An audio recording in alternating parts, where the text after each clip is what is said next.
Howard Stern's beloved co-host, Robin Quivers. She's been Shock Jock Howard Stern's radio wingwoman for over 30 years. She's Howard Stern's right-hand woman, but now radio personality Robin Quivers is stepping out of the studio. For more than 30 years, Robin Quivers has been by Howard Stern's side as his news anchor and, of course, his foil. Hi, this is Robin, and you're listening to The Skeleton Crew. Welcome, Boneheads. It is here once again, the iconic classic, The Skeleton Crew Horror Podcast. The podcast that will tickle your funny bone and have you screaming for more.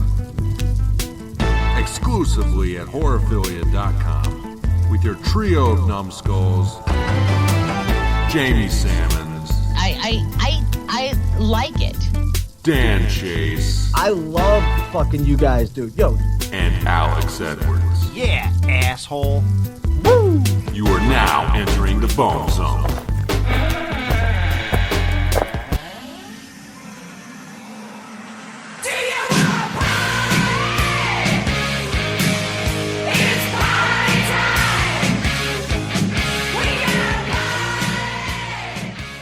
This is an express elevator to hell going down!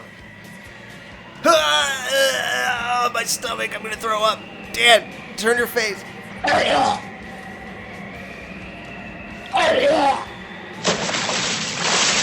Oh, too late.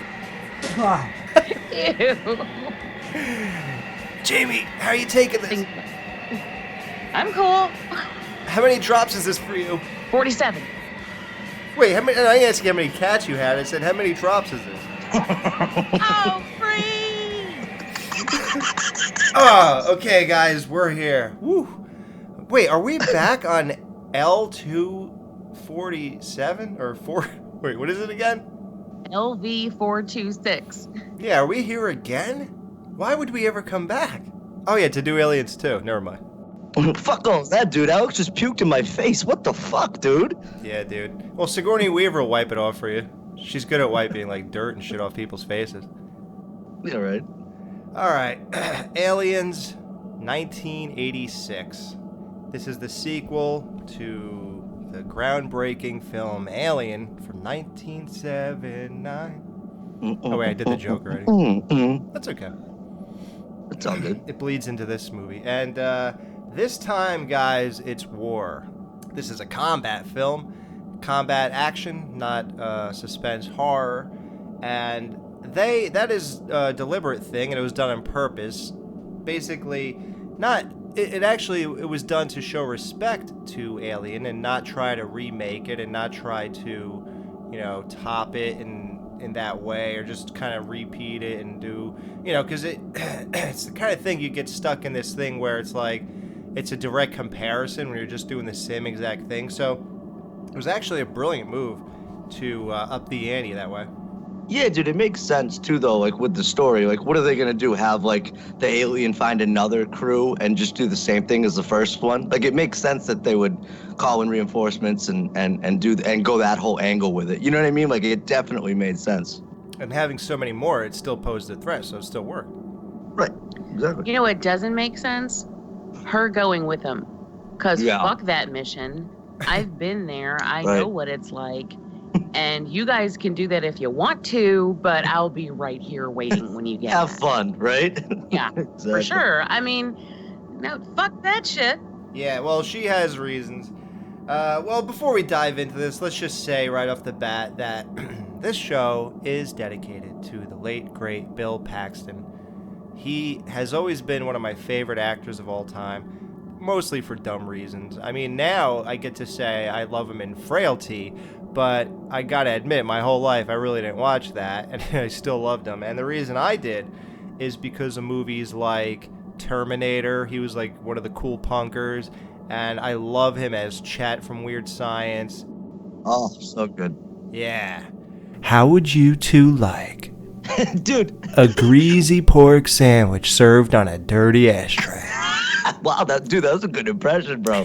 That sounded just like him, dude. Yo, I watched Weird Science the other day, man, and I didn't realize how much he's actually in that movie. It's fucking kind of awesome. And dude, I just want to say too, this is kind of like the whole reason why we were initially gonna do this when he died. You know, we were like, let's do an Alien show, and then we decided to coincide it with the Alien Day, so everything kind of fit. But that was like the initial, conception of us doing the Aliens show.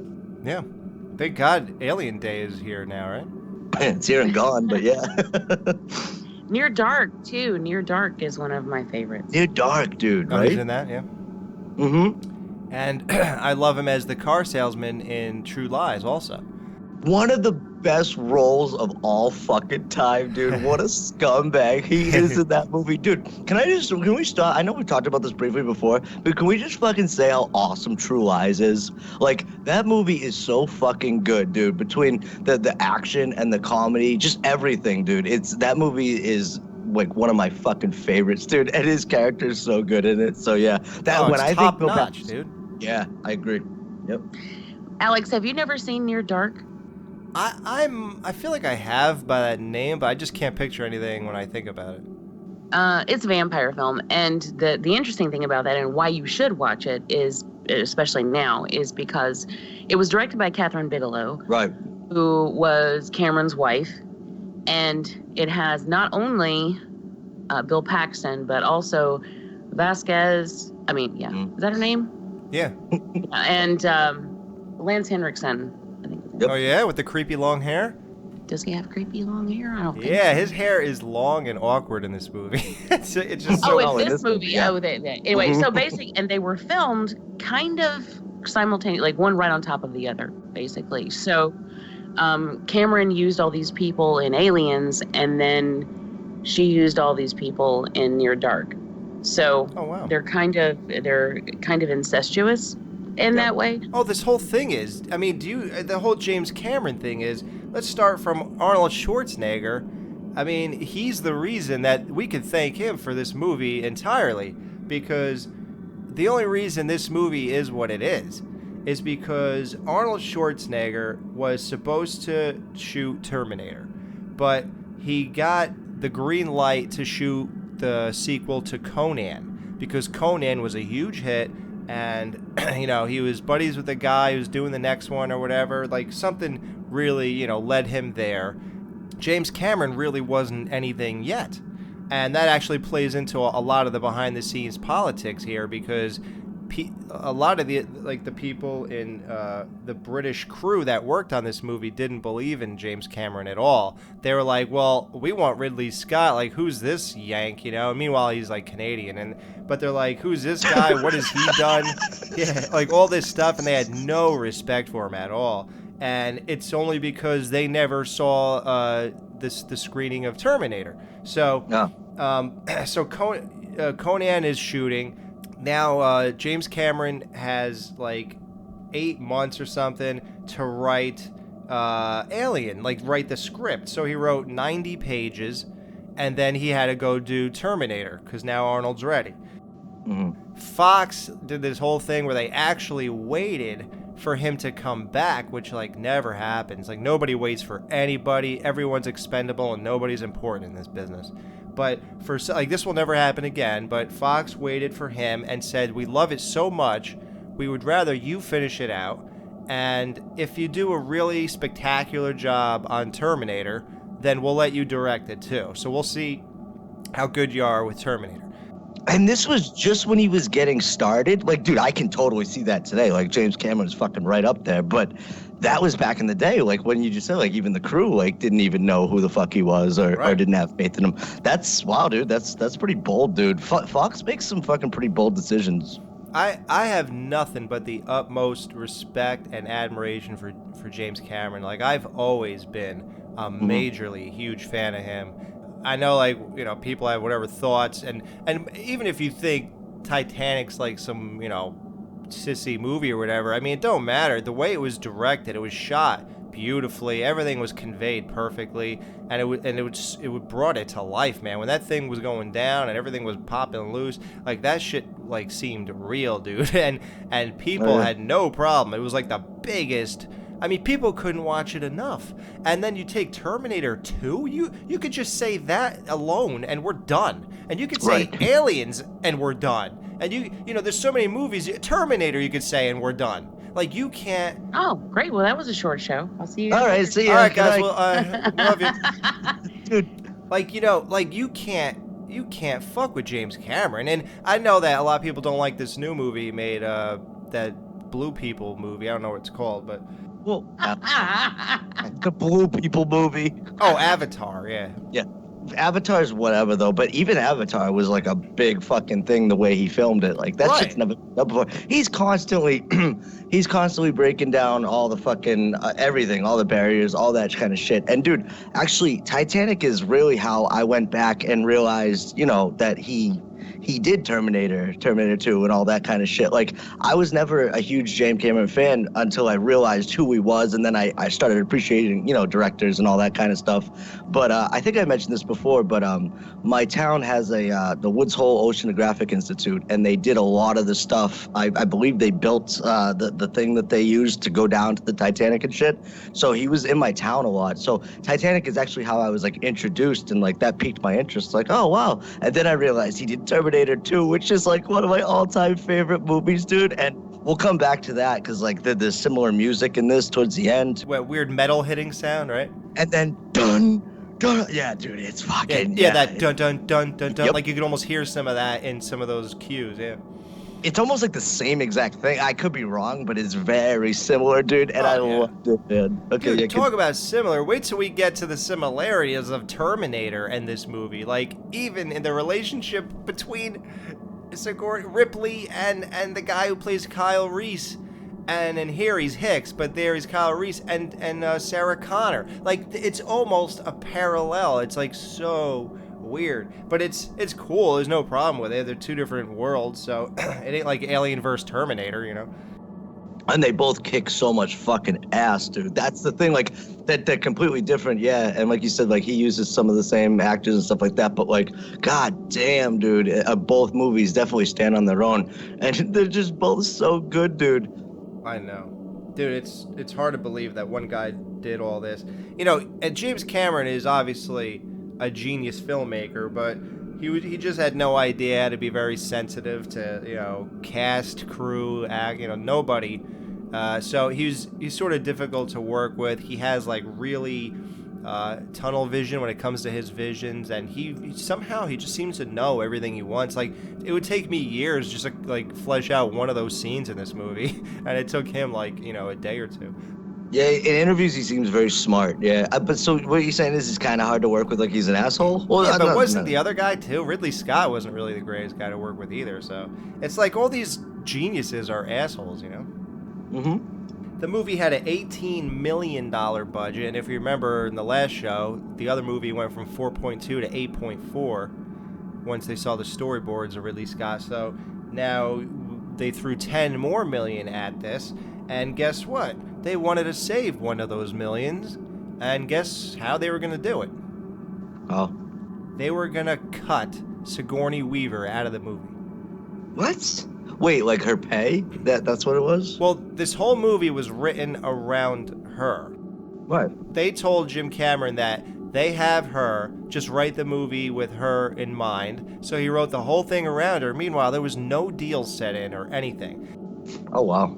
Yeah, she said for the return of this, and she went heavily over this script, like, oh, Ripley wouldn't do that, Ripley wouldn't do this, she would never, blah, blah. And they debated things, and, she backed down to a couple things, like, there were, like, 3 things that she wanted from the movie. Yeah, one of them was that she would die, she didn't want to use guns, and she would make love to an alien. Believe it or not. Are you being serious? No, but look, in part 4, I mean, isn't that sort of what happens? Like, yeah, like she has them in her body, or part 3, I guess, right? Well, real quick, so she's demanding shit. Let me ask you a question. Did Ghostbusters come out at this point? 84, I think, was Ghostbusters. So, right. So yeah. So I was just curious because, yeah, she obviously did a few movies in between a couple if she's demanded shit. Right. Now, Jamie, they do a lot of, this does seem distant enough from the first one. So do you think there would be any chance of success in this movie without Sigourney Weaver? I don't know. I don't. Ooh.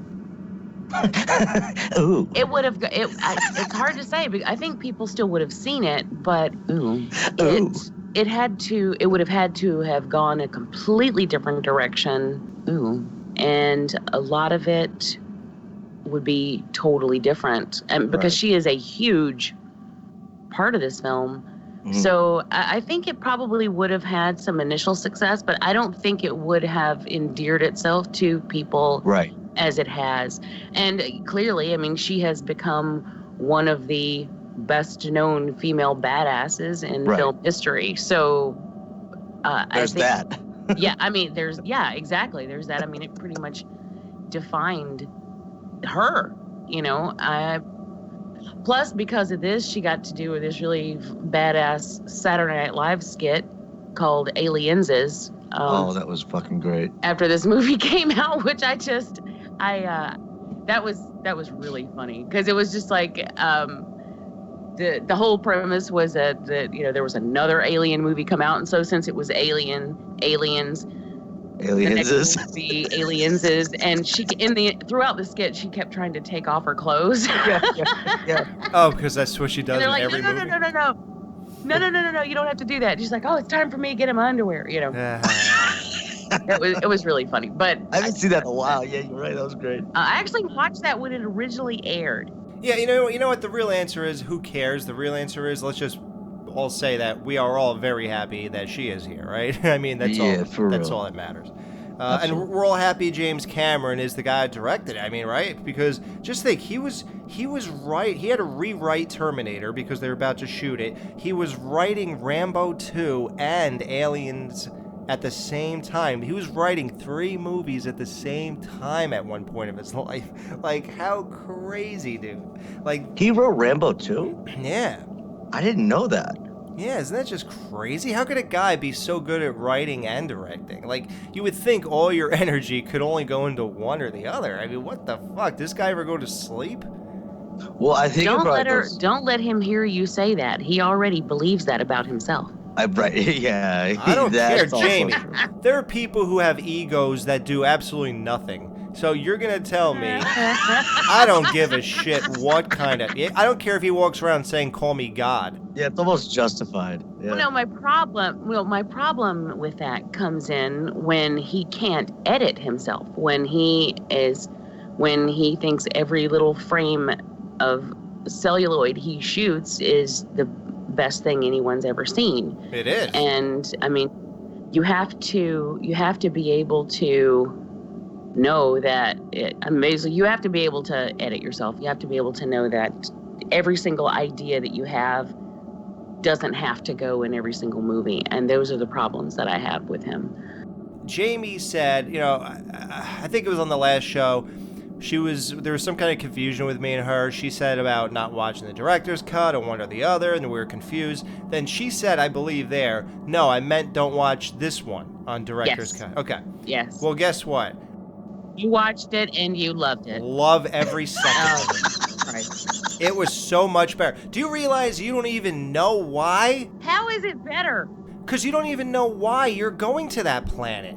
You know, like... I know, and there are a couple things in the I agree with you. There are a couple of things in the director's cut that would have helped this film tremendously. Yeah. But the problem is that there are also several things in the director's cut that drag it down. It sort of stalls the action. It just, I don't know, it like puts a pin in what's going on, and then you sit there for an extra amount of time that you don't need. I feel like it stumbles. See, like even then, I don't think he edited himself properly. Like, I think if he had put in the things that needed to be put in, and then was able to restrain himself from putting in the extraneous bullshit, then it would have been more streamlined, yet it would have explained things a little bit better. So what I would like... Bless you. What I would like is a hybrid of both cuts. Yeah. Well, everybody always says that. Just like, you wish you could take Star Wars and take some of the improvements in the backgrounds and take, some of the normal stuff with the original releases and put it, like, no one ever seems to know, once they're doing it, like, oh, I'm going to go all out then. But, I got to tell you, both movies, Alien 1 and 2, I will never, ever watch anything besides the director cuts, because I didn't feel any of that stuff. Maybe, like I said, I'm just a big Jim Cameron fan. I just never thought about it. I never talked about it. But yeah, I guess I am. So I love it. There's that whole scene with Bill Paxton that I can't stand on the carrier or on the whatever, when they're on the trip and he's like, oh, the big, what is it, like big sticks, long sticks, pokey sticks? I don't know. Oh, yeah, he's like trying to be all macho. I don't know. Yeah, I hate that part. And there are actually probably a lot of people out there right now who, because as soon as people knew that we were talking about this movie, I got hit with, oh, Jamie's favorite. Oh, Jamie loves this movie, all sarcastically, because people are aware that I historically love Alien, hate Aliens. And my reason has always been that Alien was a seminal, perfect horror film. And that Aliens threw the horror out the window and turned it into an action film. And that pissed me off. So, and everyone's aware of that. Like, I know that. So when I watched, not for the show, but maybe about a year ago, Brian made me watch Aliens because he loves Aliens and loves it. And so he made me watch it, but we watched the director's cut. And I'm just trying to drill my eyeballs out the whole time. I'm just like, God damn it, I hate this so much. And I just, I couldn't stand Bill Paxton. And I couldn't stand Vasquez. I still hate Vasquez. That is one of my least favorite characters in anything ever. So I hate it. Well, then this time, when we watched the film for the show, we watched the regular version. Because I'm not doing that again. You can't make me. I won't do it. Ain't gonna happen. And what I discovered is it's not that bad. I mean, it's actually pretty good as an action film. And I think what made me hate it more than I would have initially was some of those scenes that were in there that I just couldn't stand. Like that scene with Bill Paxton really made me dislike his character. But you take out that scene and I'm still not crazy about him. Honestly, I love Bill Paxton, but you think he's a little bit of a bellyacher in the movie? Yeah, he is. He's just, he's doing that whiny cry face all the time and Did you see that they even made a figure of him recently and he has the whiny cry face as an option? Are you serious? Like you could literally pop off his combat face and put the whiny face on his head. That's awesome. I love it. Can you believe that? But what I did discover is if you take out some of those scenes, it's not that bad. And I actually discovered that, I'm going to virtually retract my years of bitching when I say that there are actually a couple of scenes that work really well as far as tension and horror. And one of those is the scene where Ripley. He needs to say that. Ripley and Newt are trapped in the room. Eye of Newt. Is the face hugger in the room with him. I think that scene works really well. It's amazing. So I actually, when we watched it this time, I opened up my eyes a little bit and decided to give it, a really solid chance. And I think what it is if I don't watch the director's cut, if I watch the theatrical cut, it actually works out better for me. Yeah. Well, there you go. Everybody can watch their favorite version. That's the beauty of it all. And that's true. That's true. You love the director's cut, so you can watch that all day long, and that's about how long it'll take. It's honestly, it's funny you say that. 37 minutes longer or something like that. No, that's nothing, though. That's nothing. Think about it. All these new movies that Dan watches all the time, like Iron Man and Avengers and all this other bullshit, that's all 3. Thanks, Alex. All this awful. No, I watch it too. But I'm saying it's all 3 hours long, dude. When have you walked out of the theater lately without being there for 3 hours? I mean, that's like the normal thing now. Whenever there's some, like, I'm sure King Kong was 3 hours. I'm sure. No, I think it was only 2 hours or maybe 2.5. I don't think it was 2. I think it was only. Peter Jackson's was though, yeah. Yeah, Peter Jackson was crazy. But But my point is that has become the new standard. Like, it's no longer this 90-minute thing. It's always. Well, I mainly watch horror, and horror films aren't usually that long. I mean, they don't. Yeah, but I watch everything, so yeah. So my point being that the director's cut to me is just like a normal movie now. Is my point. Okay, so like there's differences here. Like, for example, Giger was not asked to come back to create the Queen alien, and instead Jim Cameron designed it with this other guy, and they just kept going back and forth till they ironed out everything perfectly. And Giger wasn't here for anything, so the aliens do look different. So do you guys feel that this movie suffered from, and also you gotta remember the inside of the thing where it looked almost the same as the inside of the ship before, with all that, like, the bones and the black, and it looks like skin or whatever as the walls and stuff. Now, do you feel any of that stuff is lessened because Giger wasn't there? No. I think for the action stuff, they probably had to go a different way with it. I'm sure that worked for the first movie perfectly, but I actually like the look of the alien more in this movie. Like, just because you see more of it and you see it moving more, and just to see its movements, like at the end when it's fucking getting sucked out with that big machine, how it's fucking trying to crawl up and shit. Right. Dude, that to me was like the best. Like, and don't get me wrong, like the first one was dope as fuck, but you just get to see him do more in this. Or her. And they look different. Like when Hicks puts his head up and looks at them walking over, like they all look completely different than that guy, the original, what's his name? Xenomorph. I like it better in this. I don't know. Well, I guess they're not humanoid at this point. Like, I don't know what they should be though, because isn't the whole point of the movie that they had people colonize there, and then these aliens took all these people and then put them in the cocoon and then impregnated them? Like, so they should all seem, for all intents and purposes, they should all look like part one, right? I mean, and they could have. They had the model, I'm sure, so it's not like they couldn't. They just didn't. Don't forget, too, and we talked about the evolution of the alien.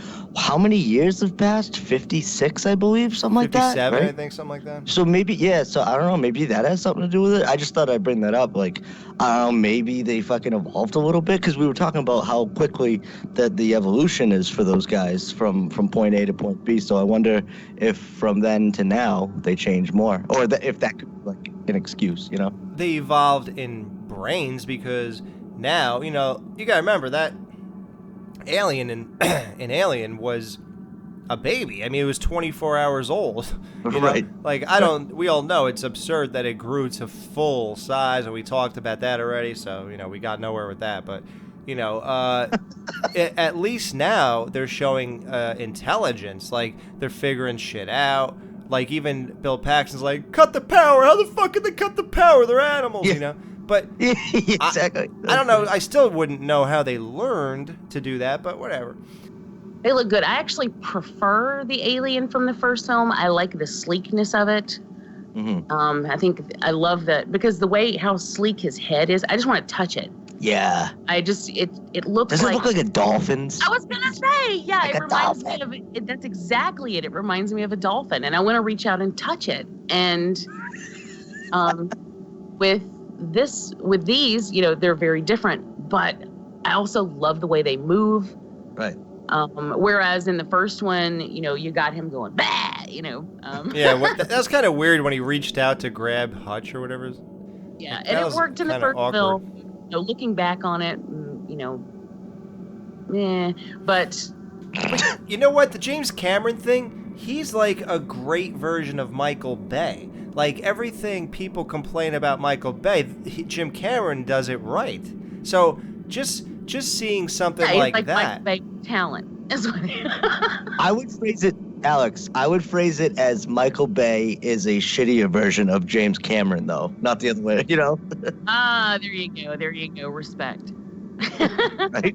Exactly. Like, you should appreciate Cameron, because when you take someone like Michael Bay, you're like, oh yeah, you're right. James Cameron does do it right. I'm sorry. No, you're right. Yeah. But on this movie now, James Cameron has another tie-in in his life, and it's opposite from Alien. We said Jerry Goldsmith did Alien score, and this movie was James Horner, and he did Terminator. He did Titanic, and here's a crazy story about him doing Titanic and Aliens with James Cameron. So he was hired to score this movie, and it was a living nightmare. Like, they were shooting, dude, while this guy was supposed to be scoring. They had a certain amount of weeks, which is impossible. Like, 6 weeks. I think the movie was going to be released in 6 weeks, and he didn't write a note of the score yet.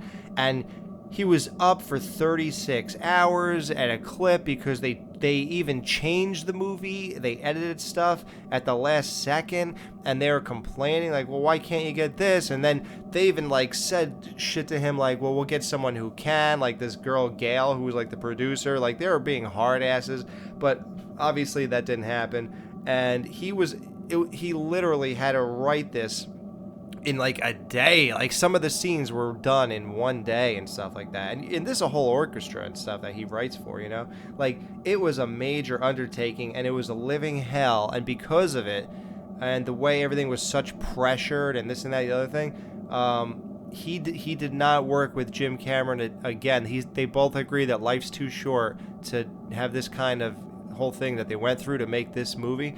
And 11 years he did not work with him again until Titanic, right? Yeah, 97.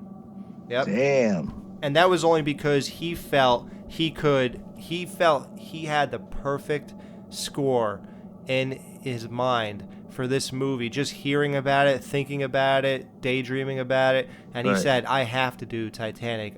I know exactly what, you know, and look what he did. It was perfect. Dude, I love the fucking music in Titanic. You know how I said James Cameron often comes into my town? Celine Dion actually lives in my town. She has a house here. Isn't that weird? I wonder if that had something to do with it. Yeah, well, maybe. Maybe they were all there hanging out. Yep. So, the one last thing to talk about before we really get into like the movie is just the different designs we talked about. Nobody was really here from the first movie. So the last thing was the designer of the spaceship. And what do you guys think about, his name was Sid Mead. What do you guys think about that he made the spaceship look like a giant gun? Yeah, I dug all the fucking spaceships, like even the space station, dude, near Earth. First of all, too, like, you know how we're talking about the world building and trying to figure out the rules and whatever of what the first one set up. Damn, dude, the second one right out the gate, like showing, you know, basically Earth, not on Earth, but like, right with that right cutaway. Dude, yeah, that space station and shit like that, dude. I thought all of that shit was dope. Even the first shot of that spaceship rolling up and how it gets gobbled up by the other ship there, I thought was fucking dope, dude. I thought the look of everything in this was fucking perfect, dude. And you know what's crazy? It's like, I think about stuff like that, and automatically I think of that fucking opening scene in Terminator 2. Like, dude, this is made in the fucking 80s, dude. Terminator 2 is made in the 90s. Like, 91, right? Dude, some of that shit is so much better than fucking even today, dude. Like, those scenes are so fucking awesome looking, dude. I love it. I love it. James Cameron's so good at that shit, bro. Oh my God. Thank God this went to him. Like, it could have been like some freaking, I don't even want to think. We'll go back to Roger Corman. It could have been Roger Corman. We'll just keep throwing it all on him whenever something could have been bad. It's like, these spaceships, though, when I was looking at them, I'm starting to think, like, aren't there really like 12 people here? Like, why do these things have to be so fucking gigantic? And that occurred to me because they said how much money the other spaceship cost when she was on that, when they were all doing the trial or whatever, the sort of trial, whatever you call it, Can I say something about that, though? I'm getting so many words wrong during these reviews. Go ahead. No, you're right. Though. But yeah, her deposition as to why she lost all the money. I love how they're like, yeah, but we're not going to bring up criminal charges either. I did like how they did that, though. Like, talking about setting up rules and stuff like that. Like, it seems like if she wasn't held accountable, at least on some level, like, and clearly, like, they're the assholes that, just care about money and exposing things like that. But, like, suits. Yeah, but I did like how she had to go through all that bullshit, and I thought it was good for the story too, as to why they went back and all that kind of stuff. Now, I don't know exactly what you were talking about with the director's cut, because I saw the theatrical version of both, and now I'm just like, oh man, I feel like I missed something. So maybe I should check those out, for better or worse. Oh yeah. Depending on which one of you guys I agree with, but I thought that whole aspect of it, and that was pretty early on in the movie. I thought it was a great angle to go because they could have just like easily glossed over all of that, dude. And the fact that they just dove right into it and provided like some story, man, like gives you a reason, takes you out of that like, oh, we're deep in space setting for a second. Like I said, brings you right back to Earth, so to speak, like literally, really right back to Earth. I just love that. No, they weren't. They weren't on Earth actually. That was right next to it though, but just right outside, yeah. right on. Do you know what I mean? Like, so I like how they changed it up, and then they went back again. So obviously they're out there again. But I did like how they set up like a world. Like, okay, yeah, we're not just out in space randomly. Everybody's drifting around, and there was there is someone to answer to or something. Yeah. So exactly, I really dug that, dude. Especially this time around when I watched it for the show. I don't know why, but I was like, I really like that angle. I'm glad that they explored that aspect of it, because I think without that, it would just feel like I said, kind of like la-di-da, lost in space. Like, oh, we ran into these people. You know what I mean? It's just, I don't know. That was good. What do you guys think of they give Ripley instant character depth by, she wakes up 57 years later and her daughter's dead already, Yeah, that sucks. That's to, give more isolation feeling to the character. And, there's another movie that you guys probably don't like. I haven't found anybody who does like it. I love it, but nobody else likes it. It's called Vanilla Sky. Do you ever hear of that? Have I heard of it? Oh, you did? Okay. So. Oh, absolutely. We've talked about this before, haven't we? I love Vanilla Sky, bro. You do? Yeah. Wow, I never met anybody who likes it. Yeah, I got the Blu-ray and everything. I love it. I think it's done so well. And one of the greatest parts of that movie is at the end. Remember when... Oh, spoilers, guys. If you haven't watched it now, I think it's 2001, so whatever. Yeah, we're good. Tom Cruise is up on top of the building, and he's given the choice, do you want to wake up in reality, or do you want to just keep sleeping? When he keeps sleeping, he could have this whole world with Penelope Cruz and stuff, and then he says, well, I think he asks, like, what am I waking up to and stuff, and then he gets the reality, and he says, about Penelope Cruz's character, he said, she's been dead for 300 years. Yeah. So, and doesn't that just like... doesn't that have so much weight to it? She's been dead for 300 years, and you just stand there and you think about that for a second. Like, one day we're all gonna be gone for like 700 years, and this world will keep going on, and our shows will drift into nothing. Nobody will hear this. Nobody will know we existed. Our tombstones will be dust, probably. Like, we won't even exist. Everything seems so important now. All this bullshit that you think is so important, it's gone. It's nothing. It's nothing. That was so good when she did that. That whole hypersleep thing. I mean, first of all, one of the main things, and I did think of this before, but just even more so now, because it was what you said, 57 years. Mm-hmm. What are these motherfuckers eating? I don't think you need to eat. How does that work? I don't think you crap or eat or piss or anything. I don't know. How does that work, though? We gotta ask Ridley Scott. I know, dude. It works because it's science fiction. I don't buy it. Fiction. Fiction. Bullshit, yeah. Okay, that's the thing that you're calling bullshit on in these movies? Yep. Yeah, can you believe the things that we're picking out? Because I want to let's get into this, though, because first of all, okay, I just want to go on record and say that I have never liked Paul Reiser in anything. But this is the one movie that he's tolerable because he's the asshole that I see him as in my head at all times. All right. Yeah, he's a fucking douchebag. So yeah, I just want to say that. But when he is talking to her, he's like, "Oh yeah," he's like, "You barely made it," or whatever. And I'm thinking, "Barely made it?" I'm like, "Well, wouldn't she barely have not made it if she fucking didn't eat for fucking 57 years? Dude, I don't eat for fucking 4 hours and I'm famished." Exactly. I'm already getting lightheaded just talking to you guys because I haven't eaten since we started. That's a contact time, bro. Oh, I'm sorry. So I could thank you for that. You saying that made me think, why is her dream with the incomplete chest buster scene, why is it so accurate? Yeah, like, how does she know him already? She already knows him. He said 57 years. There was just a couple things that are just a little too accurate. And remember how we said, like, sometimes movies try a little too hard to lead you in the wrong direction? Like, do you think that that's a little compromised because of that? I call bullshit on that scene. When I saw it again, I was like, that makes no sense. And there's really no way you can be like, oh, well, the only thing you could possibly say is there was a scene where he came in previously that we didn't see beforehand. And gave her this information. Gave her that information, but it doesn't show that, so that leads us to believe that, I don't know, bullshit. One of the main reasons she decides to even go on the planet is because she's having these nightmares and they're haunting her, so she feels that she has to confront it. If this is the case, wouldn't she have had those nightmares for 57 years in that sleep she was in? Like, does that mean you that don't she dream either? You don't eat, you don't shit, you you don't don't piss, dream? you don't dream. Okay. Right? Well, at the end, Newt says, "Can I dream?" And she said, "I think we both can now." Or we all can, or we both can, or something, whatever she says. But you can't piss, honey, but you so can when dream. she goes to put her into sleep, you know, they actually bring up dreaming. Oh, okay. Dan on the last show compared Ash to Michael Slowbender because they were both like cyborgs or whatever. So now we got Lance Hendrickson. Slowbender. No, I did that one on purpose. Stupid.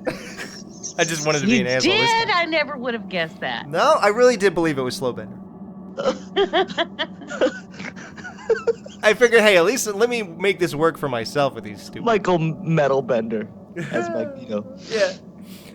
Now let's do a trifecta again. We got Fastbender, we have Hendrickson, and I don't know the real guy, so we'll say Ash. So Ian Holm is the real guy. I'm going backwards. I think they got better as they kept trying. I agree with that. Yeah. So wait. So you just glossed over something big. So Prometheus, man, because we have to talk about your viewing of Prometheus. What did you think of that? Oh, Dan, there's no time. No bullshit. No, real quick. Do we have to? What I think of it is this. I think it was a solid movie. It was interesting. The only thing that there was no major climactic ending to it at all. I mean, I guess the guy killing a few people is supposed to be the big part, like climax. But to me, it wasn't. And basically, to me, Prometheus is a in-between episode in the sense that I don't think it's going to be complemented until the next one comes out. So, agreed.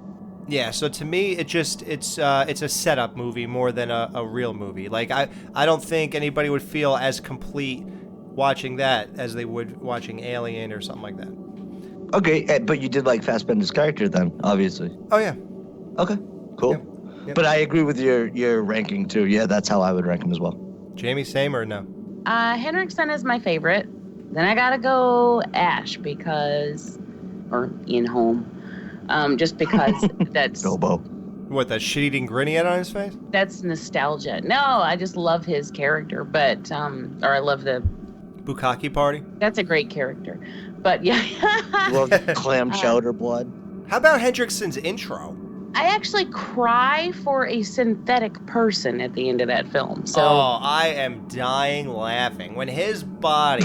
Oh, I know, when he goes flying across the floor. You know, God. that is funny. And I laughed too. That is the funniest shit. It's so sad because he sacrificed. Just rolling around with half a body. I don't know what's funnier, when he gets ripped in half or when he's sliding down the thing. I mean, when he's sliding down is so When he's good. sliding down is very funny. Oh God, that is classic. She's like, Ash. It's like half a dude. How about his intro? The way he does his thing with the knife game. And believe it or not, as a kid, I remember that. that knife thing, I almost wonder if I've seen this movie as a kid. I'm sure I have, because I remember that whole knife game with the fingers. And how about that amazing intro, man, to his character? Not the knife in itself, but the way he checks and his hand is cut, and the look on Ripley's face when she sees that white shit coming out of his hand is amazing. Like, dude, she earned every single penny of that $1 million to be in this movie. Well, I mean, talk about acting. And dude, Al, I'm so glad you said that, though, because you're talking about Prometheus and how you don't feel it'll be complimented till the next one. And I totally agree with that. And I feel like that was somewhat intentional.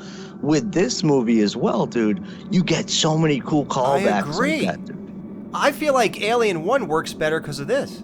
Exactly, dude. Dude, I think they both work. They complement each other so well, and them being so unique in that, one's horror-based, one's action-based. It's all the same shit, though. It's all, we're in the same fucking world here. It's the same character, and it's the same aliens and shit like that. Dude, I think it works so perfectly. I love it. I think that if you were to do, like, because let's face it, like, there are both elements in both. More so, I'd say, maybe, like, little more horror elements in Aliens than the other way around.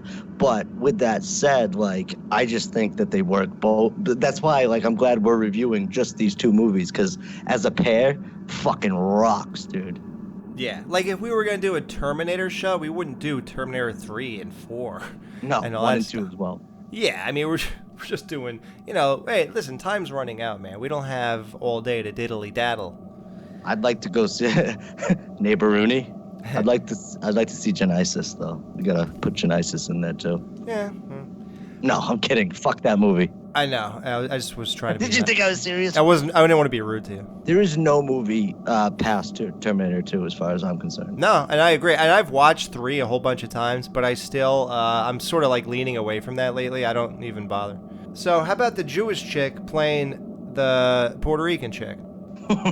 Yeah, how about that? Vasquez. Her name is Jeanette Goldstein, and she said that if you just throw some makeup on me, put something on me, and then I could pull off a Spanish chick. And it's this is Jamie's homegirl? Yeah, this is one Jamie loves. Okay. Does anybody know? I mean, do you guys like her? No. I know a lot of people do, but No, not only do I not like her, but I'm very curious as to, like, the number 1, number 2 reasons as to why you hate her, because I can think of, like, 50 reasons why I didn't like this character. All right, let's get the top 2 then. Well, the first thing is that she is just way over the top. It's just, I don't know. It's like someone shot her full of testosterone, and it's like, I get it.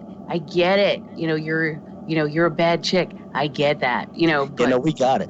Settle down, The guy even they have to write it on the wall. Like, the guy says, "You're a bad chick, Vasquez," or something like that, right?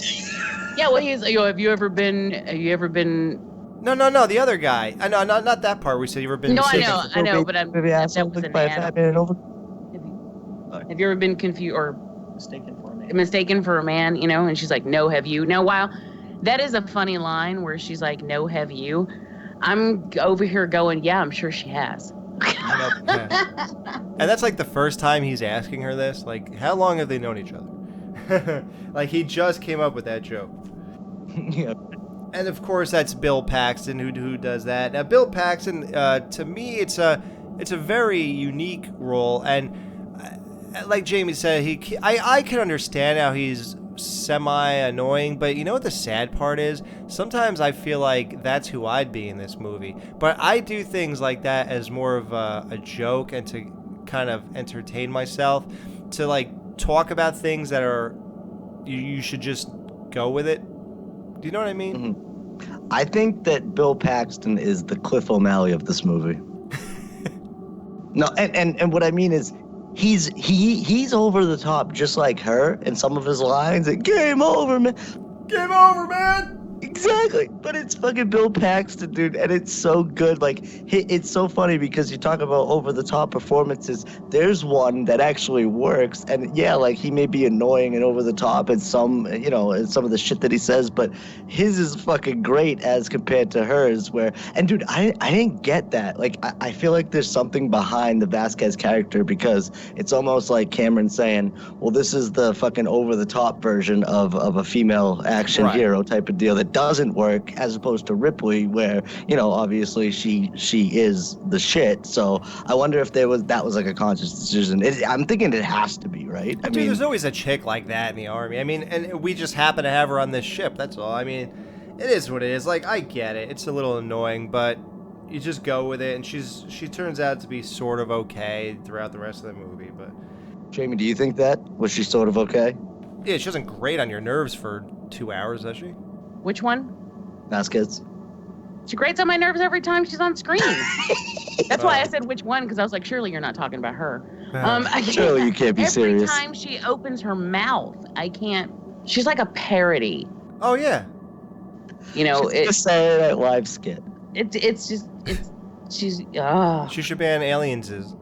Yes, Aliens. No, she is. I completely agree. I just, I don't know. I guess I haven't seen this movie enough to the point where I'm really getting annoyed with her, but it might happen. So, now the last guy to be cast in this movie was Michael Biehn, the guy who plays Kyle Reese in Terminator. I got a question for you guys. Is he dead? In real life? I don't think so. No, he's not. What happened to him then? Where the fuck is this guy? He does low-budget movies now. I don't understand. He's been doing indies and stuff for a long time. I remember I almost interviewed him, and one of the stipulations was he said he will not talk about Terminator or anything like that, so then we passed on it, yeah. Why didn't he want to talk about Terminator? It was during your Skeleton Crew with Mike. What? Oh yeah, I do vaguely remember that. Damn, we should have just fucking said, yeah, we'll do it, and then asked him anyways. Just like we always did, dude, because it was always the publicist saying just that like shit. with Linda Blair. Yeah. Yeah, that, oh. Yeah, right. But I've got these dogs. Yeah. Yeah, I got these dogs, man. I don't care about them. Yeah, he was also really good in another Cameron film, one of the few Cameron films I really enjoy, which is... Abyss. The Abyss, yeah. The Abyss. He's really good in that, because he plays are they seals? And he's like, he gets all fucked in the head from the pressure and goes insane, and I think he's really good in that. Oh, wow. Okay. Maybe I'll watch Abyss now. Now I'm getting into James Cameron. I'll start watching all this stuff. Abyss is ill, dude. Ill. Yeah, so like I said, Sigourney Weaver asked for $1 million, and at that time, that was the highest payday for any actress in the world, I believe. Oh, wow. Damn. Till Demi Moore came along and took her clothes off in striptease. Yeah, exactly. And made $12 million. That's what she made for that movie? Yeah. Damn. I jerked off to that so many times as a kid. Hey, it's just me, or does Sigourney Weaver have terrible hair? I mean, my God. Okay. No. I hate dude. it so much. I actually like it in the very beginning, before they cut it.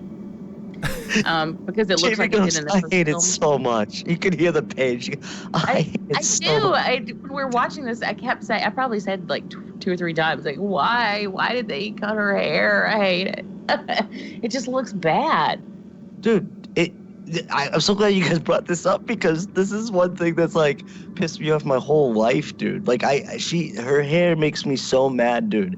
That I don't know why, but it's like, what is that? A perm? Like, I just don't like it. I don't know what it is. It's just. It just annoys me. Dude, when I first saw her in Ghostbusters, like, I didn't watch that movie because I couldn't stand looking at Sigourney Weaver. I swear to God, dude. And, like, if it wasn't for her getting fucking, down her underwear in the first movie, I'd probably completely write her off.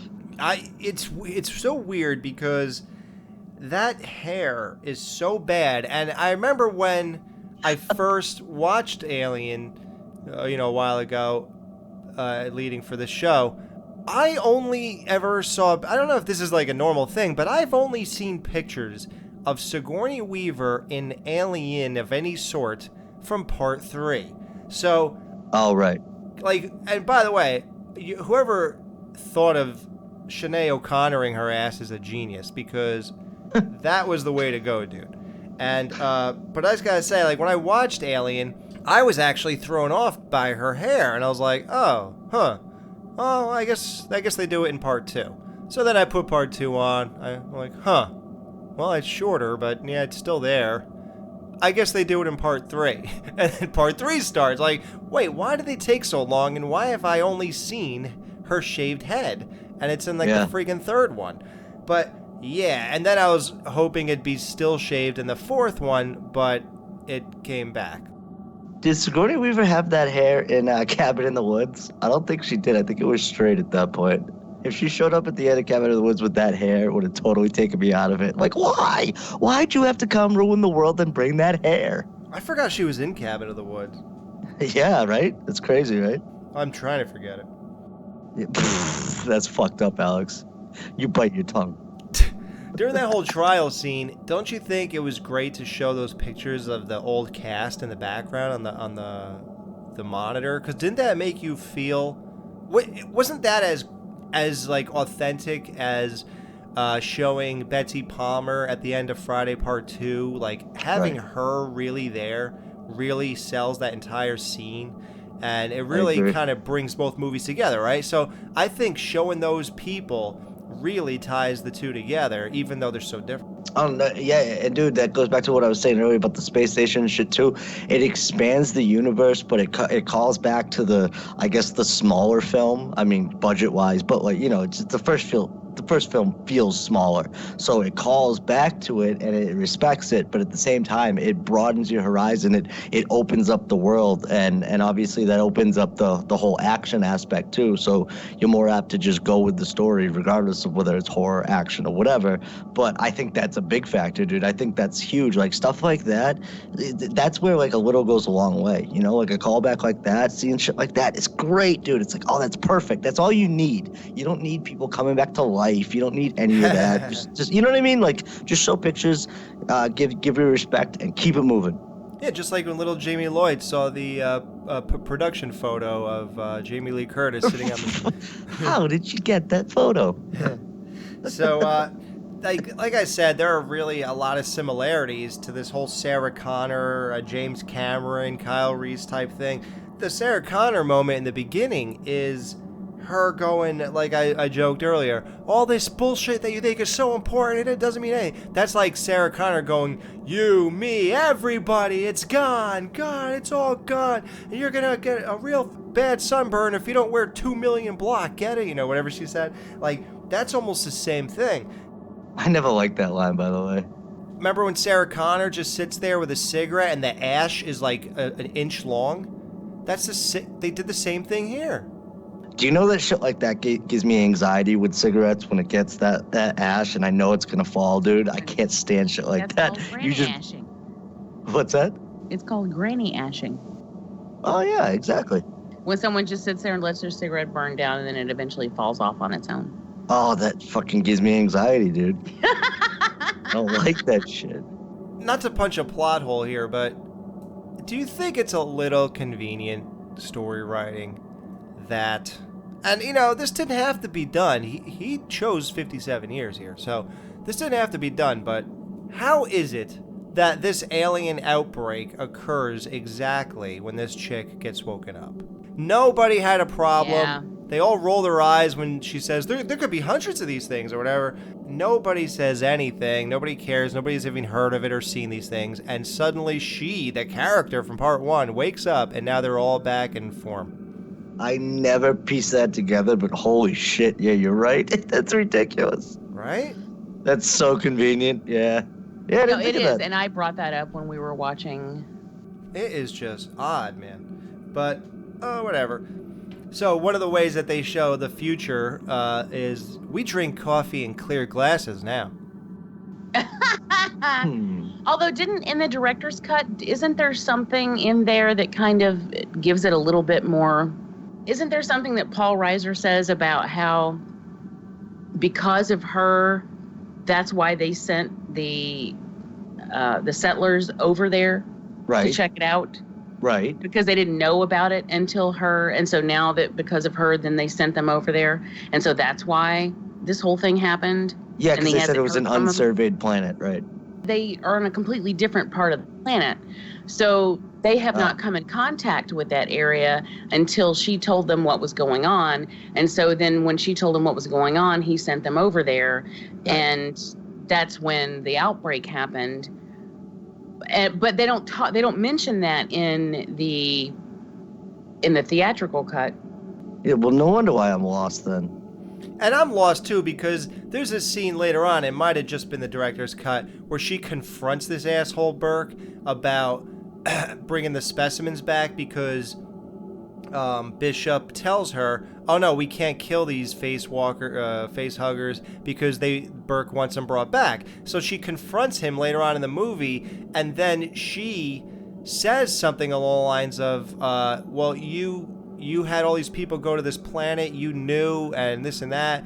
Right. We find out in the end that he's the reason, and that she, like, he did it because of her. But I think in the director's cut, there's like a whole scene in the beginning where we find that out.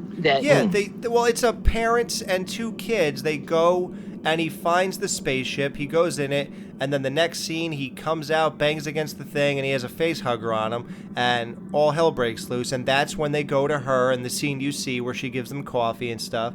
Like, then that happens. That's what you're missing, like I said, with not seeing the director's cut. So yeah, I think that's one of the scenes. That's one of the scenes I think actually should stay. Because now, even though you do find out by the end, you do find out those things, and I guess it isn't all that shocking when you're at that moment when you're watching the film before you get to the end. At that moment, you're going, well, that's fucking convenient. Right. And I know you're doing that because that's what I did. When I watched this movie, I was like, well, that's fucking convenient. And Brian's like, don't you remember in the director's cut, there's that scene? And so that's when I was like, oh, yeah, well, they should have left that one in. You know, that's one oh, thing. yeah, but why did I see it now? Yeah. The other thing that's weird is that the future, it's all this army stuff is still the same color green.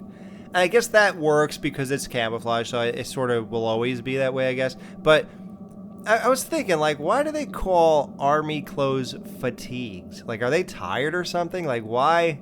What does fatigues have to do with clothes? Hold on, I'll text my buddy who's in the army. He'll know. Like, are they because they're always worn out looking or something? So that's like fatigued. Like, why are army clothes called fatigues? According to Wikipedia, a battle dress is a type of uniform used as combat uniforms, as opposed to dress uniforms or formal uniform worn at parades and functions. That didn't answer fucking No, Siri. it goes on to say, she cut it off. It goes on to say, in American English, the term fatigues is often used, originally being a term for soldiers' work uniforms. Okay. Does that explain it, though? No, I mean, that's not the answer I was looking for. Well, then I know my buddy ain't gonna know. Let's see what he says anyways. He's gonna have a dumb answer. I can't wait. But dude, wait, I do like that aspect though. And you know what I do remember from back in the day is when the action figures for this fucking movie came out and the little kid goes, send in the Marines. Dude, I love that shit. I'm just remembering this holy fucking shit as we're talking. I had a lot of these fucking action figures. A lot, dude. I don't know what characters, I can't remember, but you had mine, man. I probably had the Bill Paxton fucking crazy faced one. Okay. Bring in oh, you got an answer? Yeah, because modern battle uniforms... He goes, I don't know, Google it. Because modern battle uniforms were descended from the looser, more comfortable work uniforms soldiers would wear when doing menial, non-combat jobs.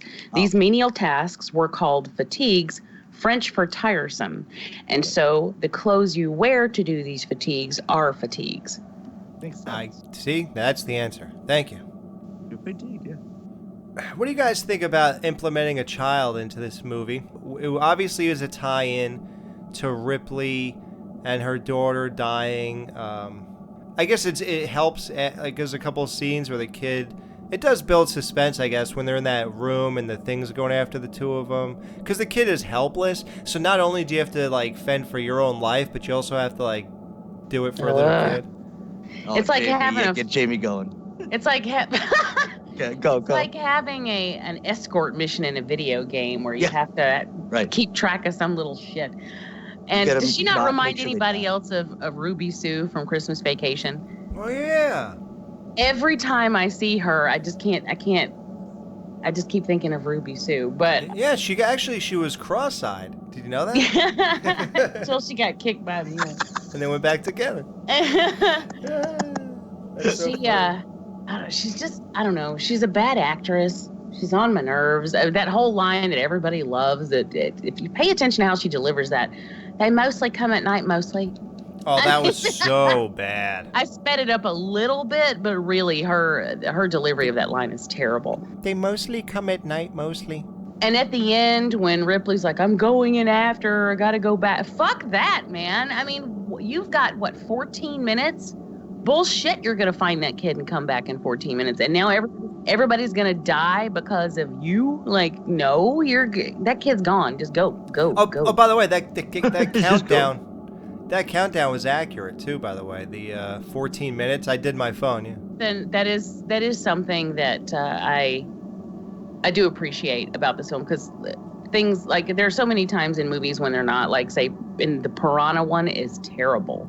I mean, it is way off, and I always count along with them to try to just catch them, and that's really cool about this movie. But that's why Scream's awesome when Halloween's playing.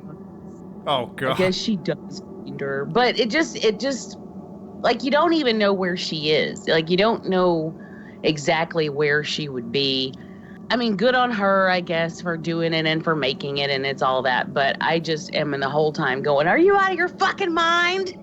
Hey, how do aliens choose who they're gonna kill and who they're gonna cocoon? Like, how come so many people get the tongue death punch, and then other people, conveniently, because they're bigger parts of the movie, they just get carried away and they're fine? Like, I don't understand that. Why didn't he just kill? It might be opportunity. If they can sneak up on you and grab you, then they'll take you and cocoon you. But if you're going to be a fight, if you're posing a threat to them, if you have a big gun or something like that, then maybe it's easier for them to take you out. Or if you have big hair, they get intimidated.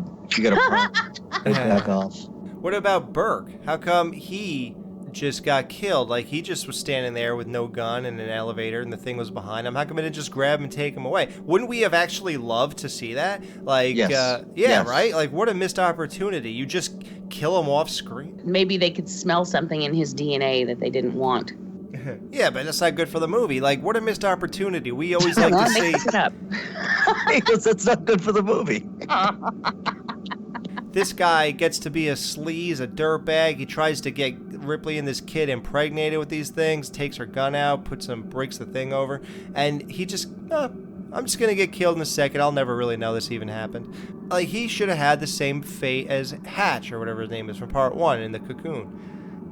How about the badass scene where those guns, like the aliens are coming into, where they are, and those automatic guns that just sense them and shoot them, and like you see the bullets count down. There's so many cool things like that. Like, you got that, and then you got that blip machine, which is similar to the first movie. Like, what do you think of those like things as tension builders and stuff? That's pretty good, right? Well, so they brought back the little blip machine and they did the countdown too. They did the exact same things, man. I think they both work though. Like, for the action stuff, obviously it works, and then for the tension as well, and especially obviously in the first one. In this one too, though. But I loved all that kind of stuff, dude. And dude, the guns were fucking so badass in this movie. I gotta tell you, man. Like, and I think I don't know how similar it is, but you're talking about counting down and all the bullets and stuff like that. I remember Dredd took something from that. Did they not? Maybe it was Judge Dredd too, but they had those fucking guns where it fit in your hand, like it could only be fired by you, and you can change it up, and it basically has unlimited ammo. I know that wasn't the case in this particular one with the unlimited ammo, but I don't know, those guns, like those fucking guns that are like what would you even call them? Like fucking, like, no, it's like a smart gun, like a version of a smart. Yeah, they don't even have to have people there. Yeah, exactly. I love that shit, dude. I love and I love any fucking gun that has a flamethrower at the end. Fucking hell, bro. I need more fucking movies with flamethrowers at the end. I'm down with that. Hell yeah. I am, Yep. yeah. You got more similarities to Terminator, and it's with the same guy. Like Kyle Reese his real name, Michael B. must have been saying, "I just did this with you, Jim." Sigourney Weaver is like, you know how, remember when he shoots the alien and he gets acid on his chest, then he pulls the thing off, then he's like hobbling and she's carrying him around? Is that not the same exact scene at the end of Terminator when Sarah Connor's bringing him around in that machine like warehouse? Whoa, never thought of that. Holy shit. Yeah, you're right. Oh, wow. And I'm like, wow, what? I mean, don't get me wrong, I don't care. I that's fine, and I love both movies, so I'm good with it. But it's just so funny. I never noticed that though. Yeah, good call. Yeah. All right, so now let's get to the big Queen alien scene. We'll wrap it up. How do you guys feel about Ripley having communication with this thing? You know, like we said, they're smarter now. Obviously, this thing learns what an elevator does, so it uses it and things like that. But you know, she looks at the Queen. She sees her two henchmen coming out of each corridor. It looks like a wrestling arena or something, right? Like the way that these guys are coming out from the sides. And then Sigourney Weaver looks at the Queen and basically shoots the flames to show what I could do to you, I guess, or your eggs. So then then looks at the Queen, and then the Queen tells those two guys to back off. They do. Then she starts walking out, and then one of the face huggers start to come out of the egg, and Sigourney Weaver looks back at the alien like, "Oh, you fucked me. I thought we had an agreement. Okay, you don't want to listen. You don't want to play by the thing." Then she goes ahead and rips into these eggs with the flames. Now, do you guys think that was the fault of the Queen?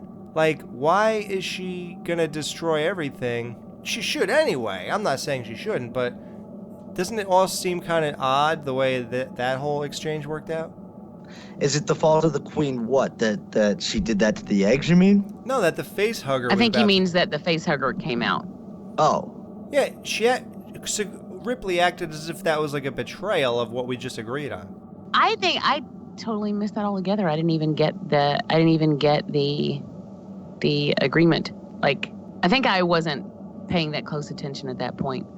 I feel like I missed something. I mean, like too, I was watching the movie, but I wasn't like engaged in it because it was close to the end and I was ready to be done, and I was and it was irritating me that she was going back to get the kid.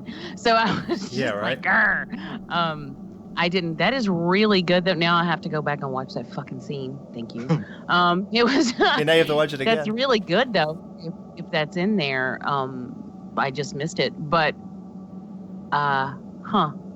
I just can't think of any world in which you would ever agree, you know, okay, you guys are cool. Right. I'm going to just walk out of here now. Yeah. Now, I mean, if you're going there, then the only thing to do is to destroy everything. Right. I would think. Yep. I agree totally. Yep. So she goes, she wreaks havoc on this whole area with the Queen. Sets fire to all the eggs, starts blasting all the eggs, blasting all the other guys or xenomorphs who are running around. Gets out, then gets to the elevator, goes to the top. The alien sees this the Queen sees this take place. She sees the elevator open up. She looks at it, tilts her head like Michael Myers, hops on the elevator. It opens up, and of course, that's who steps out, the Queen. And right there, Bishop comes, saves the day, seemingly. They get on the spaceship, and it gets caught on something, then it flies away, and they are all set now. So now, this is, what do you call that? Like, both Alien movies have false endings, and they're almost identical in some way, you know? Oh, very much so, dude, very much so. This one's bigger, but it's the same shit, yeah. I'm sorry, this one is far better. You like it? Dude, come on. Like, we already talked about what the fuck was the alien doing in the first movie? He was just kind of hanging out in the fucking shelf there, and we're wondering, is he sleeping? Is he just too tired to get out and do something?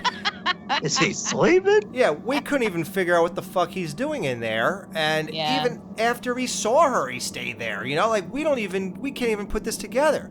He was sleepy. He's just a little baby. Yeah. Well, yeah, hey, listen, that's great that you're a baby, but I need to see something here. You know? Well, then stop filming the goddamn baby. He got tired. Exactly. No, but Take dude, a nap.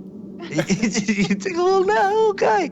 I do like this ending though more, dude. I mean, yeah. you know, like, it's very similar, but I don't think anybody like. Here's the thing about the first one: if you didn't catch that the movie wasn't over yet, like I guess it was somewhat of a surprise, but in this one, not even close. Like you knew it wasn't over yet because this action movie has basically like had all these great action scenes and all these cool fucking set pieces, so on and so forth, that that they wouldn't end it right there. Like it was a good ending, the way that Bishop came in and all that. That was good.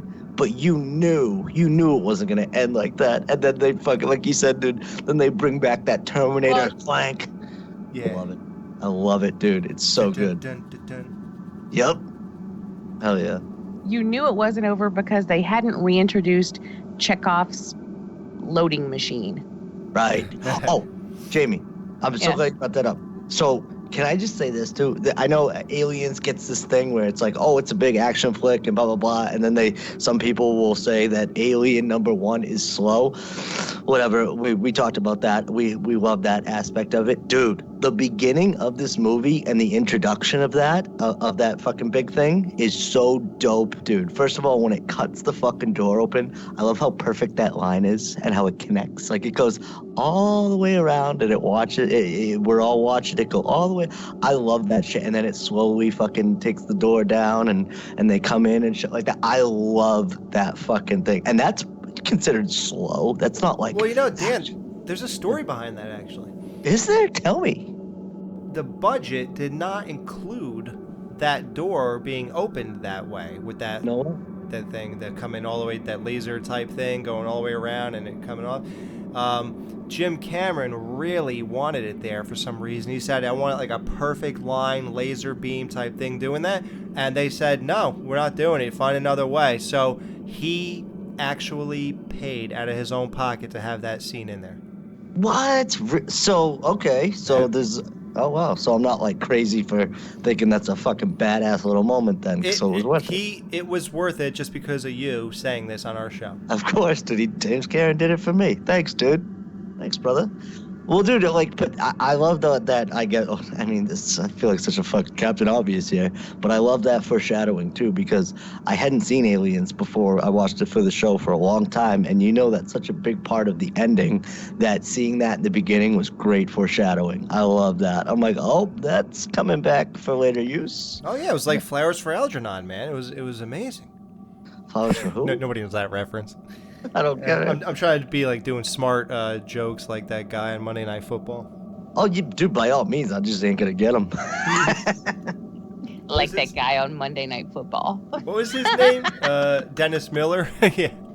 Remember he was hired for Monday Night Football and he would do jokes that went over everyone's head because they were way too smart. Dude, I'm sorry, dude, but stand-up used to be really good. I was just gonna say, dude, I love old Dennis Miller, dude. I think he's a fucking funny bastard. I'm sorry. Yeah, well, the reference is the book Flowers for Algernon it's all about foreshadowing because this guy gets surgery and then you can see the rat named Algernon. He begins to deteriorate, so then you know that the human they did it on, it's eventually going to happen to him, and they all know and they see it coming. Yeah, gotcha. Yeah. Flowers and shit. Yep. So, the famous line, "Get away from her, you bitch." I believe the line is "Stay away from her, bitch." This is film class, right? Oh, I'm sorry. Stay away from her, you bitch? What are we in, Scream 2? That's exactly what it was. Is that what it was? Hey, yeah, didn't they debate? I quoted it, and you said it perfectly because you did fuck it up, and it was perfect. It was perfect. I think the end scene is way better. Obviously, much more goes on. It's much more satisfying. It's funny to watch this asshole slide across the floor. I mean, you can't lose. It's all good. Well, I kind of call bullshit on one thing when she hits the little fucking vacuum thing there, and the alien gets sucked down there. You're trying to tell me that she holds on just by wrapping her arm around a piece of metal? Dude, I'm sorry, but if that alien can fucking hold on, dude, I'm sorry. I'm sorry, if that alien cannot hold on, dude, you're dead. You're good. You're gone probably way before that queen's out, so yeah, you're done. Oh, yeah. All right, well, that's it. Let's not go too long. Let's be like Jim Cameron and know when to edit ourselves. Is this the director's cut? Yes. In Scream 2, when they say that, does he actually say, get away from her, you bitch? And then Randy says, yes. I believe the line is stay away from her, you bitch. Is that how it goes? Because that's wrong. She actually because Randy's wrong. And that's why I said that. Alex okay. But Randy corrects him, and Randy is wrong, which is an abomination and probably just loses. How did... And okay, I thought that's the way it was because I thought I remembered being irritated by that. Right. And how is it that no one caught that and no one fixed that? Right. How does that happen? Believe me. Or was he supposed to be wrong? I mean, was the whole point that he was being wrong? No, he was supposed to be right. He's Randy. He knows everything. That's what I thought. Okay. Yep.